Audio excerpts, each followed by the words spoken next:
Okay, my name is Mrs. Melissa Ines de Verde Guia. I'm one of your guidance counselors here in Mangaldan National High School, and we welcome you all to the new school year 2020-2021. And this time for our rules and regulations, we have the previous 12 trimmed down into 5, and these are the following rules and regulations for the new normal.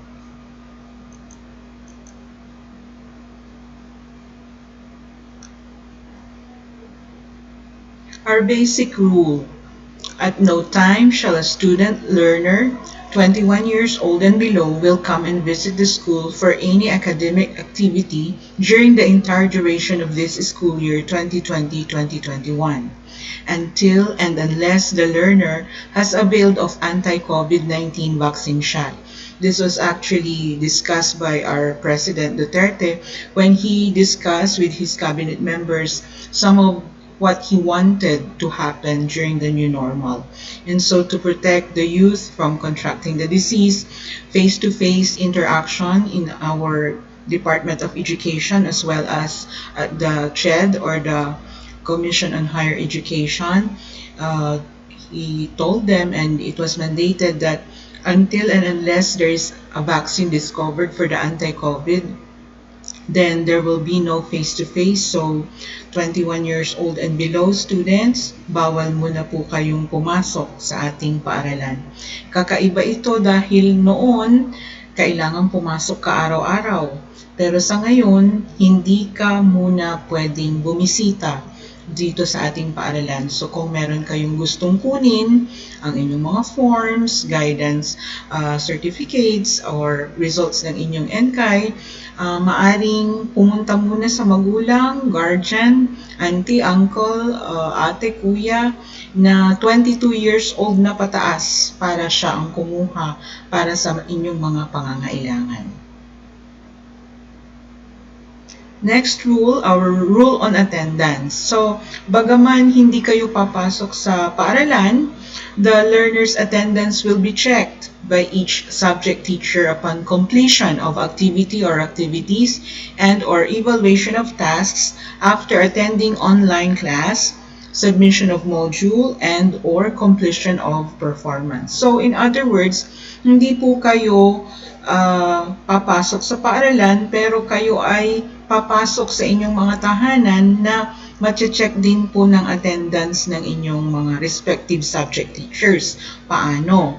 Kung kayo ay sa modular learning, ang ibig sabihin ang inyong mga barangay captain or leaders, counselors, ay pupunta sa inyong mga bahay at isasubmit sa inyo kung ano yung pag-aaralan nyo sa araw o sa linggo.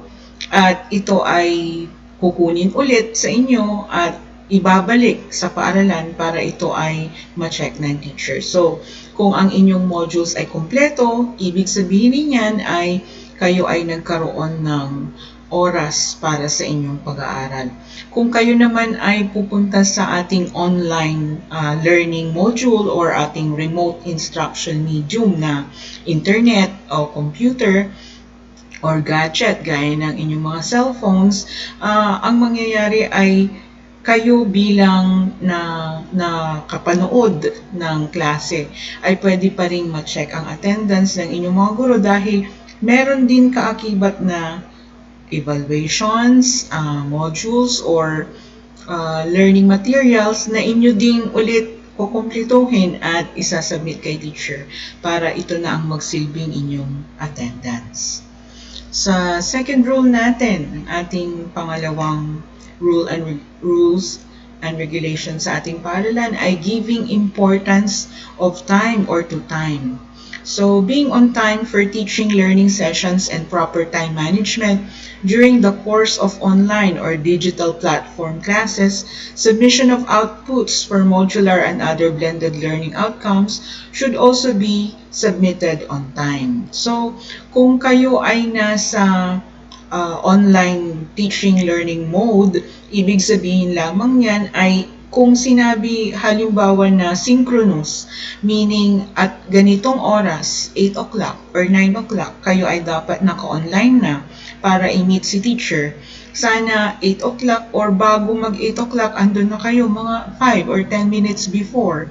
Andun na kayo sa inyong mga gadgets or facilities nang sa ganon, on time si teacher, on time kayo, start agad, learning agad, walang na sasayang na oras. Kung kayo din naman ay sa modular, pag sinabi ni teacher na by Friday or by Thursday, isubmit na, kailangan din sana na submitted na lahat.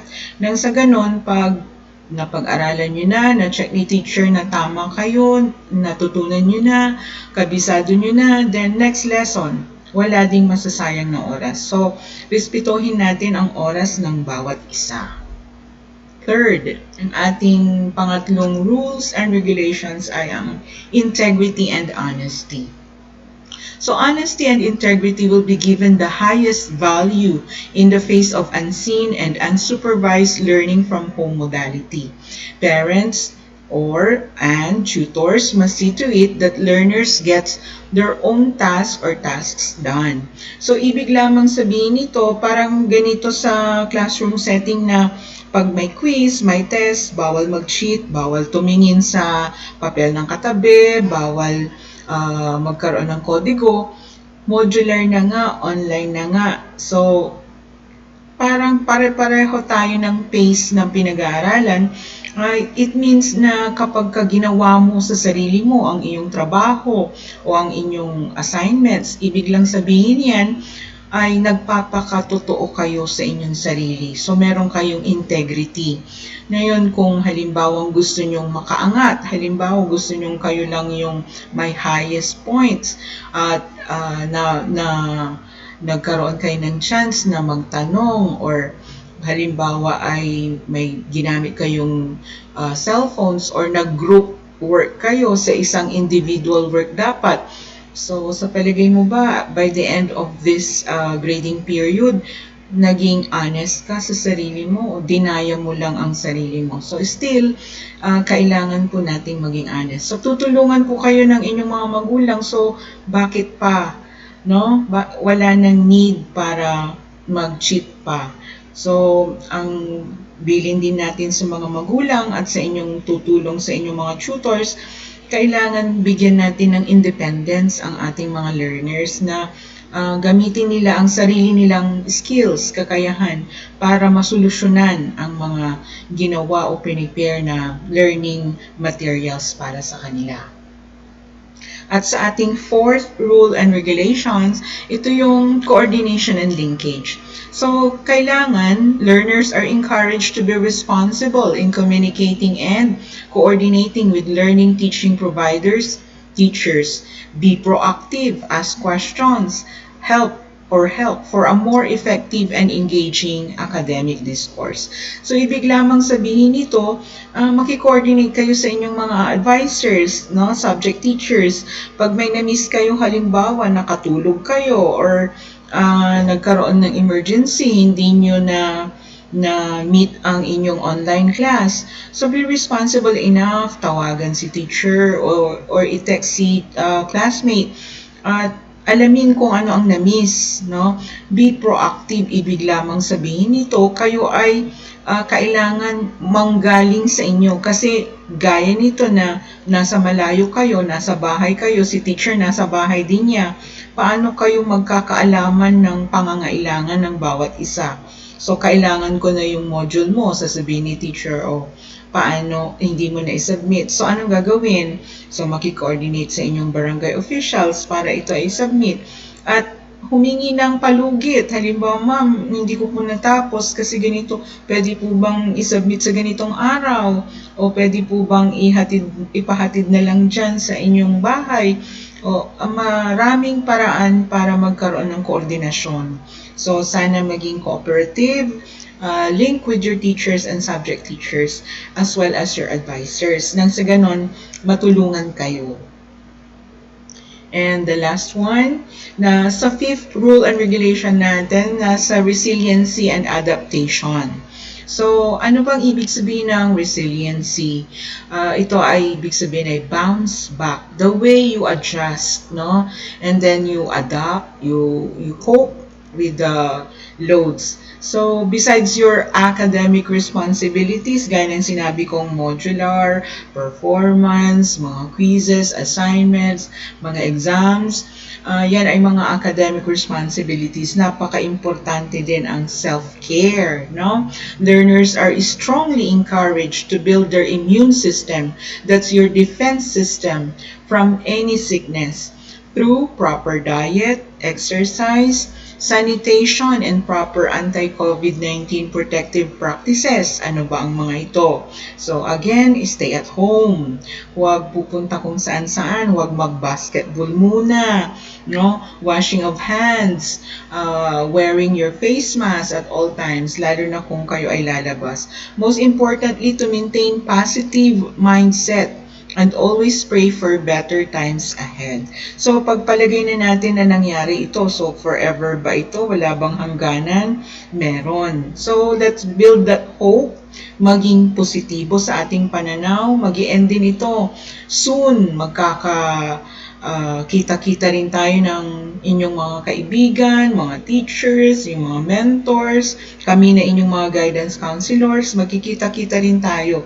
But at the moment, dahil needed by the times, stay at home muna, take care of yourself, kumain ng wasto, matulog ng wasto, uminom ng wasto, and then of course, mag-exercise and always practice our anti-COVID-19 protective practices. Okay. So, on the previous 12 rules, except for cyberbullying, all previous 12 Mangaldan National High School rules and regulations during the previous normal or face-to-face teaching learning activities, these are suspended for the meantime and will only be applicable once you, the learners, are back to school. So, ano ba ang cyberbullying? So, dahil ito ang pinakapangunahin natin ngayon na gagamitin na medium of instruction, learning, as well as teaching, ang ating mga gadgets are to be used responsibly. Huwag tayong maniwala at magkala ng fake news. Huwag tayong manlait ng kapwa sa pamagitan ng inyong cellphones. Huwag tayong mag-post ng mga derogatory. So, laging sinasabi, think a million times first before you push the button and post. So, yan lamang po sa ngayon. Babalik kami. Thank you very much for listening.